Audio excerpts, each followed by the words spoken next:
का दोन्ही आहे हे आपल्याला त्याच्यावरून दोन्ही घडलं की कॅन्सर होणार. पण ते म्हणजे खरं तर ही टेस्ट प्रत्येकाने करून घेणं आवश्यक आहे ना. हो.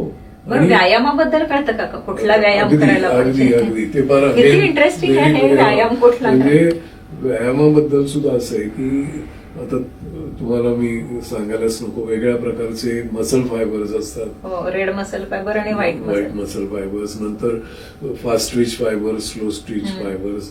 म्हणजे आता कसं असतं की एखाद्यानी मॅरेथॉन मध्ये भाग घ्यायचा का 100 मीटरमध्ये तो पहिला येऊ शकेल हे आपण त्याच्या जीनवरून ठरवू शकतो. आणि ह्या प्रकारच्या टेस्ट आता होतात.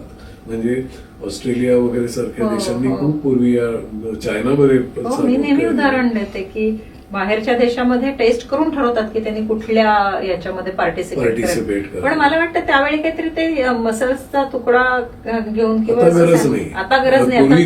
पूर्वी ती टेस्ट होती, बायोप्सी घ्यावी लागायची. बायोप्सी हा, कारण म्हणजे जेव्हा मी अमेरिकन कॉलेज ऑफ स्पोर्ट्स मेडिसिनला गेले तेव्हा माझ्या अभ्यासक्रमामध्ये ती टेस्ट लिहिलेली होती की बॉडी बिल्डिंगचे रिझल्ट चांगले येण्यासाठी व्हाईट मसल फायबर्स चांगले असायला हवेत. पण आता तसं जेनेटिक टेस्ट नाही करत, ती पण पुन्हा लाळेतूनच म्हणजे एका टेस्ट मधून किती गोष्टी कळतात आपल्याला, करता येते. आणि म्हणून आता फॉर एक्झाम्पल आपण सगळ्यांना युसेन बोल्ट माहिती आहे, जो जगात 100 मीटरचा वर्ल्ड रेकॉर्ड होल्डर आहे. 100 मीटर अजून त्याचं रेकॉर्ड कोणी ब्रेक करू शकलं नाही. आता झाली 10-15 वर्ष झाली तरी त्याला, कारण त्याच्यामध्ये एक ACTN R3 नावाचं जीन आहे. ते फार रेअर असतं, ते बाकीच्या कोणाच्यात नाहीये. त्याच्यामुळे तो इतक्या फास्ट पळू शकतो आणि त्याच्यामुळे त्याचं वर्ल्ड रेकॉर्ड आहे.